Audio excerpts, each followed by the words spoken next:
20 с брокерите от Topimo. Клиент казвал ли някога ще помисля и после наистина да се върне? Може ли първи оглед да завърши с сделка? Клиентите често ли закъсняват за оглед? Струва ли си ремонтът преди продажба? По-лесно ли се продава ново строителство?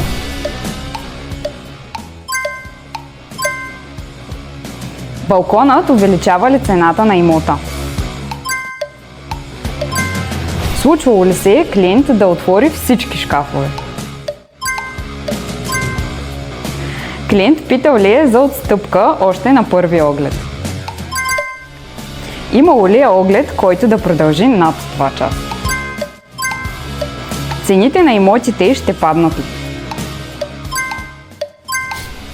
По-трудно ли е да се продава в момента? Клиентите често ли имат нереалистични очаквания?